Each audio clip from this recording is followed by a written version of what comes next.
Coach, what do you take away from tonight's game?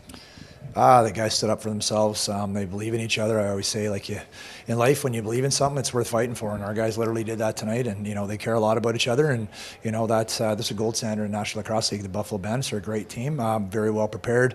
They compete hard. They're three-time champs for a reason. They got outstanding goaltending. And I think a little bit of frustration came into our game. And they jam it in. And when you do get shots in, Vino stops it. So I like the fact that we're not gonna feel sorry for ourselves. We're not gonna roll over and quit in that situation, and we're gonna fight for 60 minutes, and that's what I like. Because obviously the guys care a lot about each other, but statistically and preparation, we have to be better. And it starts right with me. Maybe the game plan wasn't the game plan that we should have had for tonight, and go back and reflect on that. And we got a couple days before we play Halifax.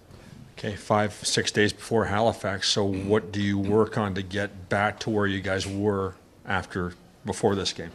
Well, 100% power play. We're 0 for 5 on the power play. I thought that wasn't very good, and maybe some of the schemes I came up with, some of our looks weren't very good, and kind of gets to late in the game. You don't want to really show too much at that point, but when the game was online early in the game, Vino made some good stops. It got in the shooting lanes, and maybe I should have done some things different. I think there.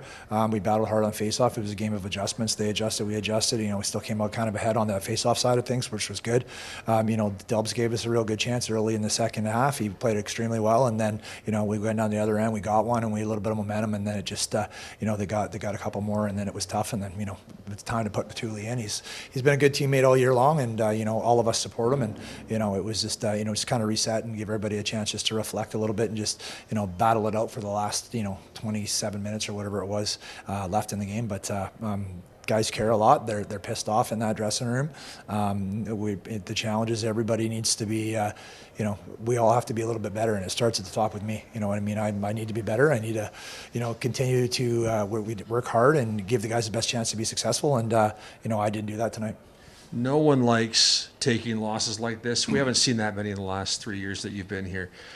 What do you look at as far as taking this forward, and it's a good lesson for the team. No one likes taking a lesson like this. There's no question about that. But is this a good time of year to have that happen, just so you know what the level is that you have to be at to win? I think so. There is a measuring stick game for us. We traveled to come off a bye week. There's a tons of reasons to make excuses for why the game was what it was, but the challenge was, here's the reasons why it could go the other way. Let's see what we got right now. And obviously we didn't rise to the occasion, and that's everybody. That's not a finger point on one guy. We win as an organization, we lose as an organization, and that's something that maybe if you're just riding high in the hog the rest of the year, maybe you get punched in the teeth in the first round of the playoffs. I don't know.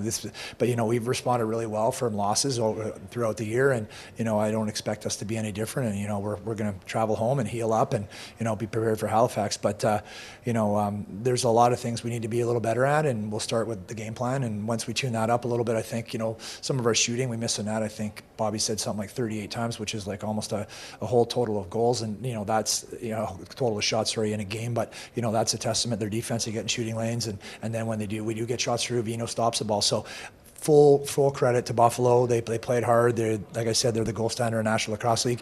That's where we want to get to, and we got a lot of work to do before we can get to there. But there's a lot of lacrosse, and there's a lot of time we get to spend each other. And the further down the road we go, the longer we get to be around. And I know this group of men love each other, and I love being around them and all the staff and everybody. So we just we dust ourselves off, and it really shows your character in adverse situations when you do get kicked in the teeth, how you're going to respond. And I know that group of men, how they're going to respond. They stood up for each other, and they showed no quit, and that's what I liked. And I expect us to be ready to go on Friday night. Well, and that's the big thing as well. Friday and the next week as well. You got 2 home games left to reestablish what you want to do to get in a good spot to go into the playoffs. These home games are massive.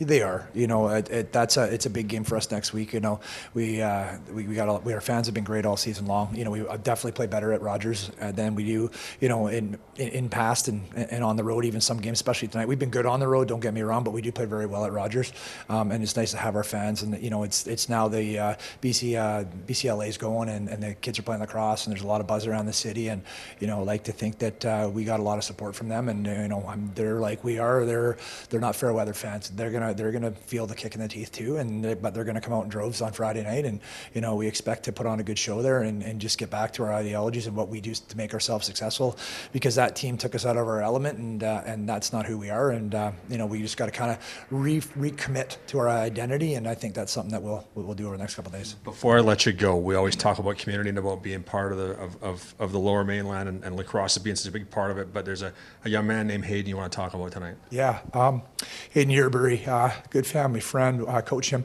He's 15 years old, and he got hit with a lacrosse ball in the back of the neck, and he's fighting the fight right now at Children's Hospital. And lacrosse is a small community, and we need everybody to pray, show their love for Hayden Yearbury and his family, because he's going through some tough times here, but everyone's behind him. So, the thoughts and prayers to Hayden. Please, everyone rally around him, and we love him. God bless you.